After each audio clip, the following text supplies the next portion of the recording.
H I وی مطلب د هیومن ایمیون ډیفیشنسي وایرس، یعنی مطلب دا هغه وایرس دی چې دا د انسان په ایمیون سیستم باندې اٹیک کوي، د انسان په ایمیون سیستم باندې حمله کوي. کله چې د دې ایچ آی وی بر وخت علاج ونه کړی شي نو دې ته بیا ویل کېږي ایډز، اے آی ډي اس ایډز. د ایډز مطلب دی اکوایرډ ایمیون ډیفیشنسي سنډروم،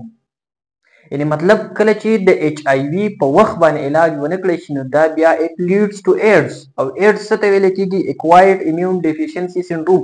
دا هغه وایرس دی چې دا د انسان په ایمیون سیستم باندې اٹیک کوي، حمله کوي. یعنی مطلب زمونږ په وجود کې دننه یو دفاعي نظام دی، داسې یو نظام دی زمونږ په وجود کې دننه چې هغه د هرې بیمارۍ خلاف جنګیږي. یعنی مطلب ځکه تاسو ته ویم زمونږ په وجود کې دننه سولجرز دي، آرمی ده،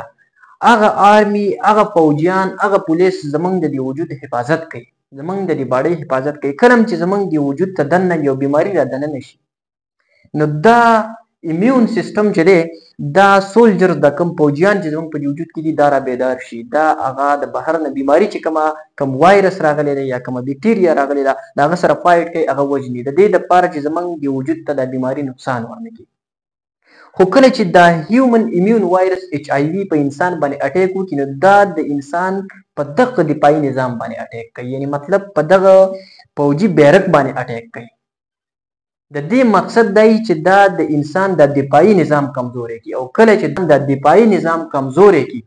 نو که چېرته د دې په وخت باندې علاج ونه کړی شو نو د دې نه بیا جوړیږي ایډز.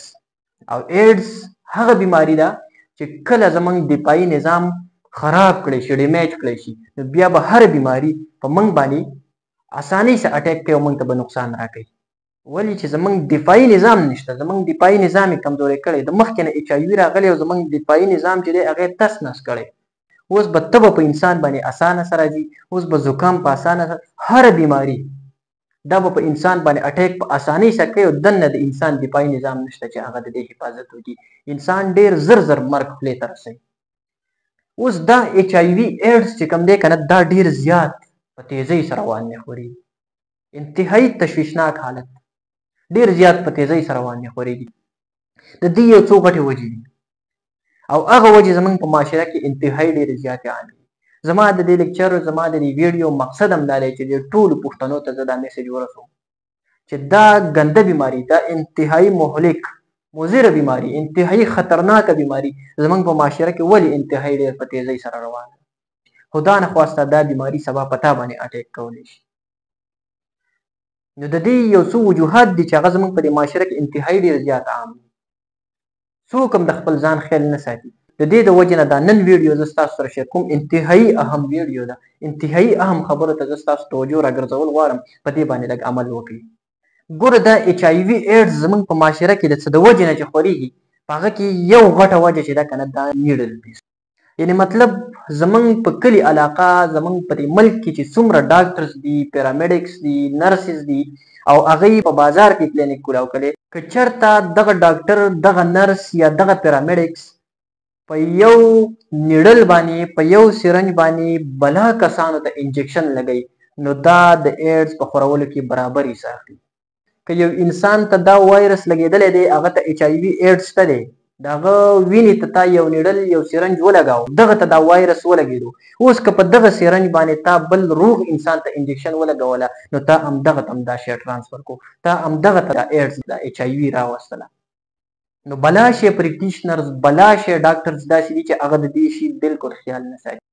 د خپل 5-8 روپو ګټلو لپاره په یو سرنج باندې، په یو نیډل باندې بلا شی انسانانو ته انجکشن لګوي، کوم چې د ایډز، د ایچ آی وي د خورېدلو یو غټ سبب دی. په کراچۍ کې د نن نه کال 2 کاله مخکې یو ډاکټر یې نیولی چې هغه 87 کسانو ته ایډز لګولی و د دې انفیکټډ سرنج د وجې، او هغه هم په خپل ضد کې راغلی و چېرته یو مریض نه ده ته د ایچ آی وي په خپله لګېدلی و نو د غوسې د وجې نه بلا شی خلکو ته لګولی و. نو اولنۍ وجه په دې کې نیډلز دي، په دې کې سرنجز دي. کم ډاکټر له چې تاسو ځئ، کم نرس له تاسو ځئ، کم پیرامیډکس له ځئ، نو کوشش دا کوئ چې تاسو په نوي سرنج باندې انجکشن ولګوئ، چېرته هم په یو انفیکټډ سرنج باندې تاسو انجکشن مه لګوئ. د دې نه علاوه سرجیکل انسټرومنټس، یو مسله خدا نخواسته راله، یو انسان را پرېوتو، زخمي شو، خوږ شو، وینې ته روانه ده او دا تا بوتلو بغیر د ټیسټ نه دلې ټیسټ نه دی کړی چې د ایچ آی وي پازیټیو ده یا نیګیټیو ده او دله یو قسم سامان دی د ګنډلو سامان همدغه نیډل دی همدغه تار دی همدغه قینچي ده همدغه سامان دی دغه سرجیکل انسټرومنټ دی او هر مریض نه همدغه سامان استعمالیږي نو پوه شه چې دا انسان د ایډز د ایچ آی وي په خپرولو کې برابر شریک دی ځکه تاسو ته ما وویل دا د وینې نه لګي که یو انسان ته د ایچ آی وي ایډز پازیټیو وو هغه ته لګېدلی او په دغه سامان باندې تا هغه راوګنډلو که سبا بل روغ انسان تا لرالی زخمي و تا په دغه سامان باندې په دغه قینچي باندې په دغه نیډل باندې تا هغه هم راوګنډلو نو تا هم دغه انسان ته هم د ایچ آی وي د ایډز ولګاو د دې نه علاوه تاسو ډینټل والا له چېرته لاړ شئ که کوم ډینټل د غاښونو ډاکټر له تاسو لاړئ او هغه تا له غاښ ویستل او تا له ټیسټ ونه کړو چې تا ته ایچ آی وي ایډز څه خو نشته بغیر د ټیسټ نه تا له غاښونه وباسي په غاښو کې درله کاروایي کوي لګیا دی همدغه سامان استعمالوي پوه شئ چې دا سړی هم په معاشره کې د ایچ آی وي د ایډز د خورولو لپاره کار کوي همدغه سامان دا د هر چا له استعمالوي په دې کې به ایچ آی وي ایډز والا مریض هم دله راځي او په دې کې به روغ انسان هم دله راځي که دغه خراب انسان دغه بیمار انسان له دی په دې سامان کار کوي دا سامان د ګنده کو سبا روغ انسان دله راځي په دې باندې ورته کار کوي دغه انسان ته هم ولګاو کنفرم یې ورته ولګاو په سوونو په زرګونو انسانانو ته دا لګیا دي همدغه سامان استعمالوي او دا بیماري خوري نو په دې کې د ډینټل والا غټ لاس دی قطعاً په هغه ډاکټر باندې تاسو غاښ مو باسي چې هغه تاسو له ټیسټ نه کوي د دې مطلب دا دی چې دا ډاکټر هیڅ چا له ټیسټ نه کوي د ده سامان د عمرونو ګنده دی د ده په سامان پسې ایچ آی وي وایرس لګېدلی دی د ایډز وایرس په دې پسې لګېدلی دی قطعاً په داسې ډاکټر باندې په داسې ډینټسټ باندې تاسو په غاښو کې کار مه کوئ بلکې زه درته وایم که داسې ډاکټر تاسو ولیدلو چې هغه بغیر د ټیسټ نه په غاښونو باندې په دغه یو سامان هر چا له کار کوي لاړ شئ اف آی آر پې وکړئ کیس پې وکړئ دا معاشرې ته رامخې ته کوي چې دی دومره ګنده دومره خطرناکې بیماریانې کلاو لګیا دی په معاشره کې او خورئ د دې نه علاوه یو بله وجه چې د هغه د وجې د ایچ آی وي د ایډز خورېږي په هغه کې دي نایان هغه نایي چې هغه په یو بلیډ باندې بلاشي خلکو له ګیرې خرئ ویښتان ورله کټ کوي هغه نایي چې هغه په یو قینچي باندې هغه انسان خوږ کړي چې هغه ته د ایچ آی وي د ایډز مرض شته او په دغه قینچي یا په دغه بلیډ یا په دغه ماشین باندې د روغ انسان خوږ کو د هغه وینې ته ټچ کو نو دې انسان ته هم ولګول او زیاتره اوس خو لا څه نه څه چینجز راغلي څه نه څه اویرنس شته دی پخوا به داسې وه چې په یو بلیډ باندې به نایانو 15 کسانو له سرونه هم خرول ږیره به هم ورته خرول نو یو انسان به پې 10 ځای خوږ کو بل به هم پې بیا 10 ځای خوږ کړی چې یو انسان ته به د ایډز د ایچ آی وي د مرض و بل انسان ته به هم ولګو نو دریم نمبر باندې تاسو ته ما وویل چې څوک دا مرض ډېر زیات خوري نایان هغه نایان چې هغه د دې شیزونو خیال نه ساتي یو انسان هم خوږی او بل انسان هم په دغه ماشین په دغه قینچي په دغه بلیډ باندې خوږی په دغه نوسو باندې نو تاسو یو د دې خبرې خیال وساتئ د خپل پرسنل هایجین که ته ویښته واړه کې په صفا قینچي باندې که ته بلیډ استعمالې نوی بلیډ استعمال کا که ته د ګیرې لپاره ماشین استعمالې نو پکار دا چې دا ستا پرسنل ماشین داسې ماشین نه چې په هغه باندې هر څوک لګیا دي کار پې کوي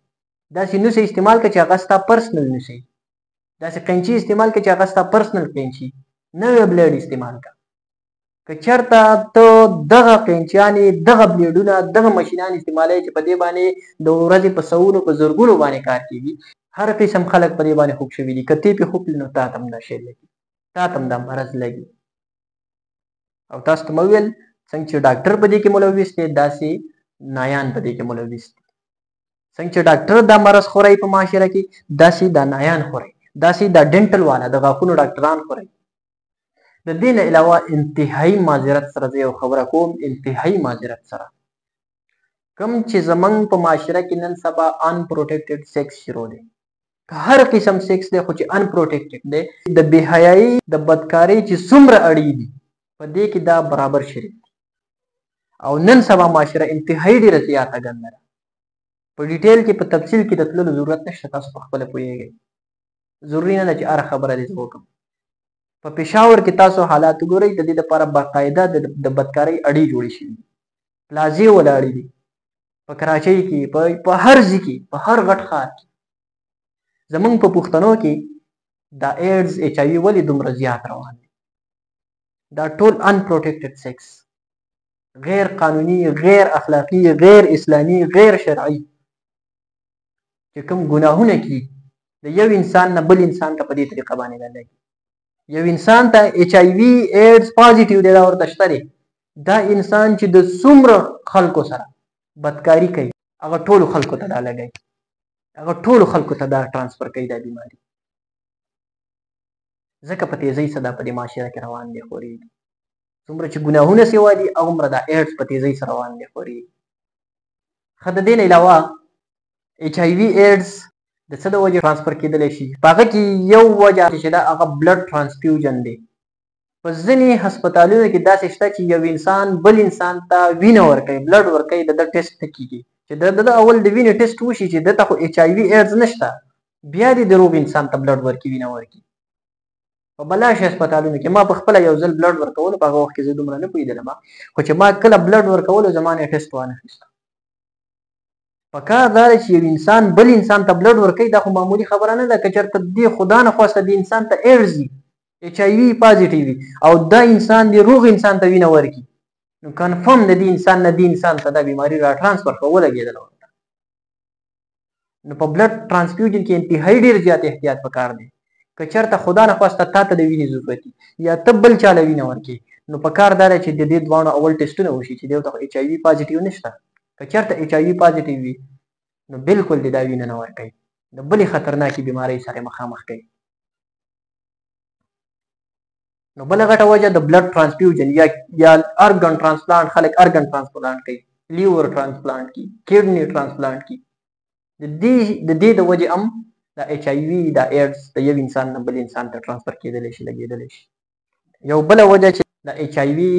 دا ایډز د یو انسان نه بل انسان ته لګي هغه د هسبینډ نه وایف ته لګېدلی شي او د وایف نه هسبینډ ته لګېدلی شي. یعنې مطلب د ښځې نه خاوند ته لګېدلی شي او د خاوند نه ښځې ته لګېدلی شي. که چېرته خاوند ته د ایچ آی وي پازیټیو وي، د ایډز مرض لګېدلی وي، نو پاسبل ده چې دا دې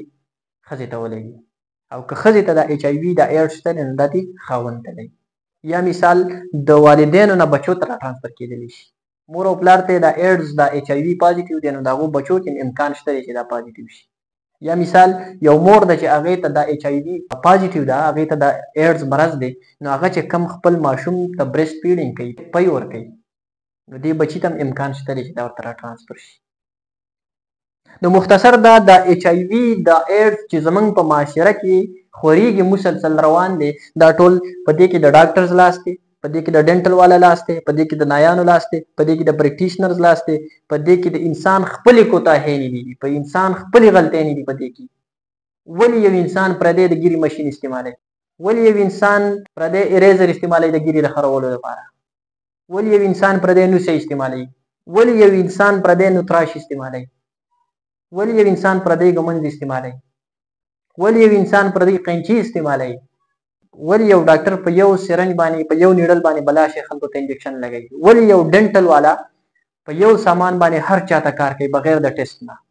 ولې په یو سامان باندې ماشومان سنت کړی کېږي؟ دا ټول د ایډز د ایچ آی وي د خورېدلو اسباب دي. نو پکار دا ده چې د هر انسان خپل پرسنل هایجین، د ده نوتراش خپلي، قینچي خپلی، بلیډ نوی استعمال کړي، د ګیرې دپاره مشین خپل استعمالوي پرسنل، په دې بل څوک کار نه کوي. د ده چې کوم اریزر دی د ګیرې دپاره دا د ده خپلي، دا د پردی نه استعمالوي، د دې نوتراش پردی نه استعمالوي، د دې ګمنځ پردی نه استعمالوي، د دې نوسې پردی نه استعمالوي. د خدا نه خواسته زخمی شو نو د راګنډلو نه مخکې پکار دا چې د خپل ټیسټونه وکړي، په داسې ډاکټر باندې د خپل زخمونه راوګنډي چې هغه ډاکټر د دې شیزونو خیال ساتي چې هغه د ایچ آی وي لپاره خپل سامان ساتي او د روغ انسان لپاره خپل سامان ساتي. داسې نه چې په یو سامان باندې د ورځې 500 کسانو راګنډل کوي، داسې نه چې یو سامان ورسره دی او د ورځې 50 کسانو په هغه باندې غاښونه وباسي بغیر د ټیسټ نه. نو دوه غټ اهم خبرې شولې، یو چې د ټو کیپ کیر اف پرسنل هایجین، انسان دې د خپل پرسنل هایجین انتهایی ډېر زیات خیال وساتي. پرسنل هایجین دا دی چې د خپل سامانونه استعمال کړي، دا د پردي سامانونه نه استعمالوي، که ګیره خرئ، که برید خرئ، که سر خرئ، که هر څه کوي. او دویمه خبره دا چې اسلامیک رولز شود بی سټریکټلی فالوډ، اسلامي قوانین چې دي کنه دې باندې سختۍ سره عمل کول پکار دي. کم د بدکارۍ اړې چې دي، کم د فحاشۍ اړې چې دي، کم ان پروټیکټډ سیکس، الیګل، غیر اخلاقی، غیر شرعي، غیر اسلامي غیر قانوني چې کوم ګندګيري روانه ده، کوم ګن روان دي، په دې باندې په سختۍ سره پابندي پکار ده. په دې طریقه باندې موږ د ایډز روکتھام کولی شو.